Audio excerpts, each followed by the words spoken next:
Saludos, profesora Mireya. En este video, la profesora Elizabeth Valero y yo, Manuel Finón, le vamos a hablar sobre el uso y aplicación eficiente de la información, búsqueda en reportes de investigación y elementos para la redacción de reportes y ensayos, que era, en teoría, el tema de la socialización. Bueno, en este video vamos a hablar acerca de fortalecer los hábitos de investigación, específicamente en el uso eficiente de la información, la búsqueda estratégica en informes académicos y la redacción coherente de reportes o ensayos. Esto está pensado en apoyar la rigurosidad de la investigación en la innovación educativa. Entonces, bueno, empecemos.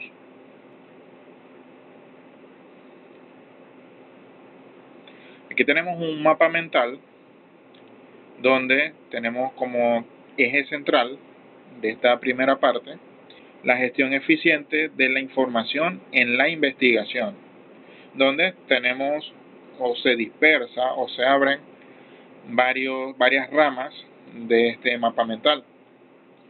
Tenemos el uso eficiente de la información, donde como primera instancia necesitamos seleccionar fuentes confiables, es decir, autores reconocidos, publicaciones académicas y actualidad del contenido, es decir, cobran más importancia o más peso académico aquellas investigaciones, aquellas revistas que tienen una publicación bastante frecuente y que tienen un peso académico importante de diferentes universidades, de universidades más prestigiosas o de autores que ya tienen bastante experiencia en dichos campos. Entonces, obviamente, estas consultas para una investigación contiene o lleva más peso a la hora de la verificación de la información o de la fuente de la información de donde obtenemos nuestra base para nuestra investigación. Continuando, tenemos la aplicación del contexto, donde tenemos dos puntos: la relación con el aula o el entorno educativo y la interpretación crítica. Esto es muy importante porque no solamente es investigar, sino investigar lo que tenga que ver con nuestro trabajo, con nuestra investigación, que apoya nuestra investigación. Por ejemplo, si estamos haciendo un estudio sobre la dificultad de la educación en zonas rurales del país, entonces nuestra investigación, nuestros autores, de donde sacamos la información, tiene que estar vinculados a ese trabajo rural. Y obviamente nosotros como investigadores le aplicamos nuestro valor crítico, nuestro análisis crítico, lo que hace que enriquece en este sentido la investigación. Y como tercer punto de esta parte del mapa tenemos la ética de uso, es decir, la citación correcta y la propiedad intelectual. Siempre debemos respetar aquellos investigadores de donde nosotros nos basamos, o citándolos o dándoles el crédito porque fueron los que primero investigaron sobre el tema y gracias a ellos tenemos una base de donde empezar y de donde plantear nuestra teoría. Entonces siempre por un valor ético se recomienda la citación correcta. Por la rama de la localización y búsqueda de información tenemos la parte de las fuentes recomendadas. Obviamente ya a estas alturas existen bastantes fuentes que tienen ya un valor bastante arraigado en la cultura investigativa, que son reconocidos. Por ejemplo, están las fuentes de Scopus, Redalyc, ERIC, Google Scholar, que obviamente al ser una empresa gigante que maneja mucha información, obviamente muchos científicos y muchos investigadores se apoyan en sus herramientas. Tenemos también el uso de las palabras clave, porque necesitamos a la hora de investigar en fuentes digitales saber escribir o saber cómo llegar a la información que necesitamos. Entonces necesitamos utilizar palabras clave.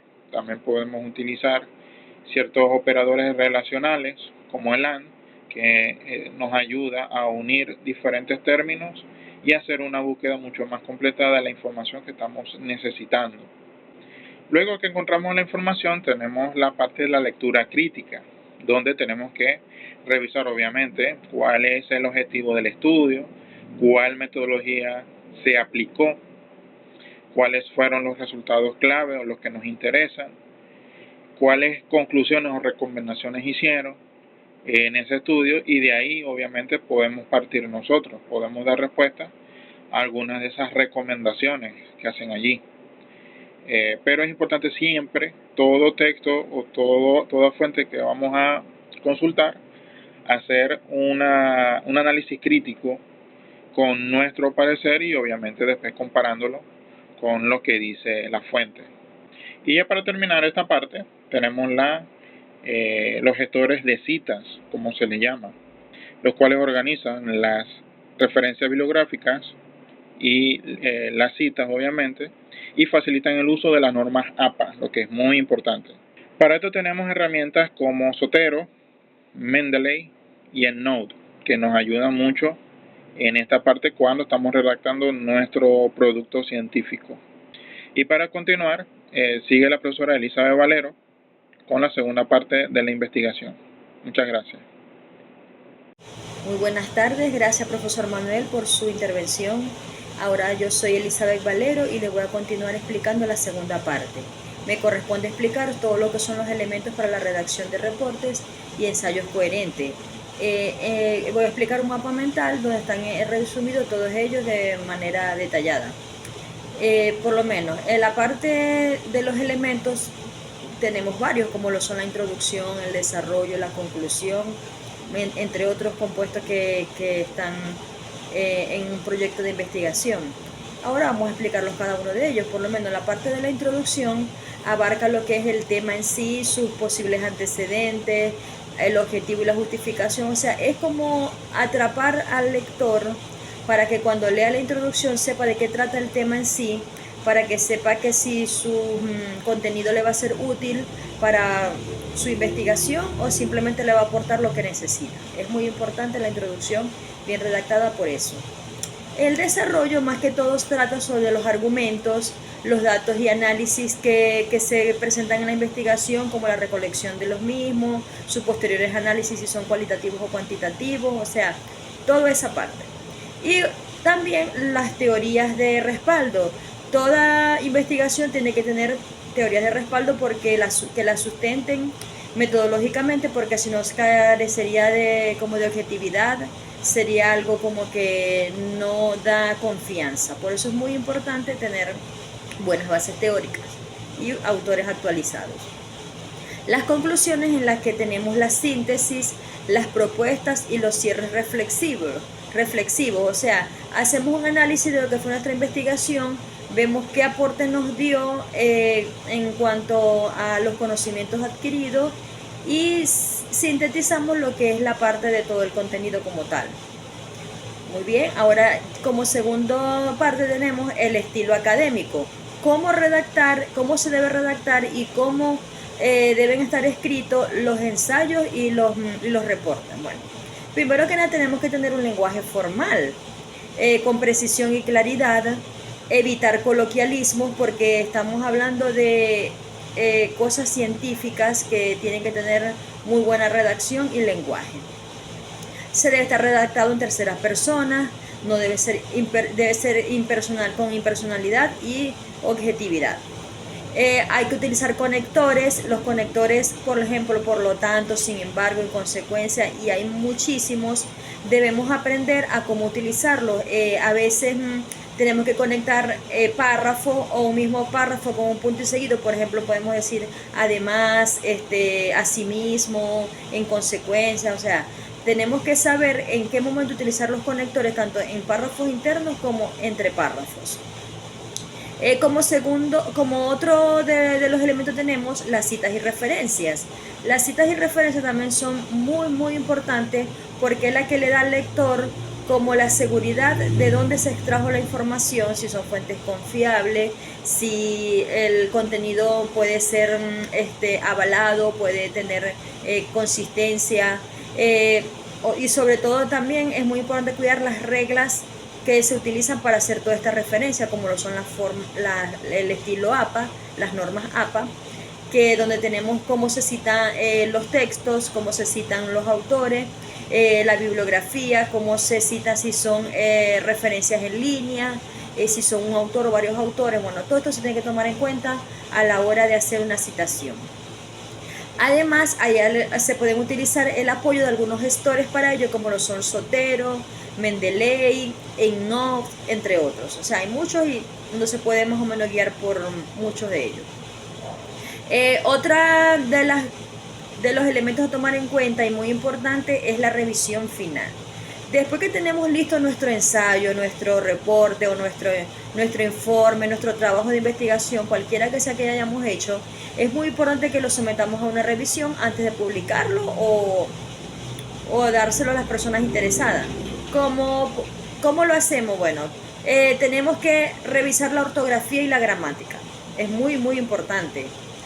La cohesión y coherencia, que si todo el contenido tiene afinidad, tiene un orden lógico, si no estás hablando de un tema y de repente saltas para el otro, o sea, todas esas cosas son muy importantes para que el lector quede satisfecho con lo que va a experimentar en cuanto a leer ese ensayo.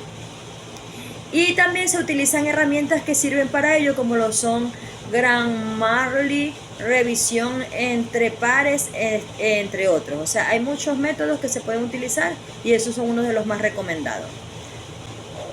Ahora bien, a manera de conclusión, ya habiendo analizado lo que explicó mi compañero Manuel Finol y lo que me corresponde a mí, podemos concluir que cuando vamos a realizar ensayos y cualquier tipo de reporte de investigación, hay que tomar en cuenta todo, como desde los autores más confiables, fuentes que sean recientes, que no sean tan antiguos, porque todo evoluciona en el mundo, todo evoluciona, la ciencia, la tecnología, hay que estar actualizado, hay que estar pendiente de todos los mínimos detalles.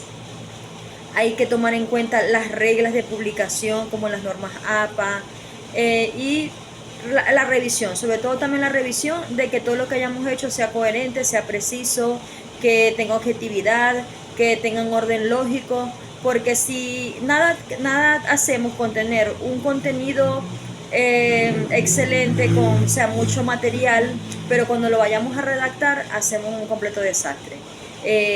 No podemos permitirnos eso, porque la idea es que los investigadores como nosotros, que somos maestrantes, tengamos la posibilidad de nutrirnos de esos conocimientos, de compartir los conocimientos que hemos adquirido durante nuestras épocas de investigadores y de estudiantes. Entonces, bueno, profesora, muchísimas gracias por todo, por la oportunidad que nos dio para defenderle por esta vía. De verdad queríamos poder socializar con nuestros demás compañeros, porque sabemos que es muy nutritivo compartir conocimientos con los demás. Aprendemos de sus experiencias, de sus vivencias, y también es bueno escuchar consejos de otras personas. Pero bueno, lamentándolo mucho no se puede, pero lo importante es que lo vamos a compartir con usted. Y muchas gracias por la oportunidad y que Dios la bendiga por ser tan buena persona. Muchas gracias.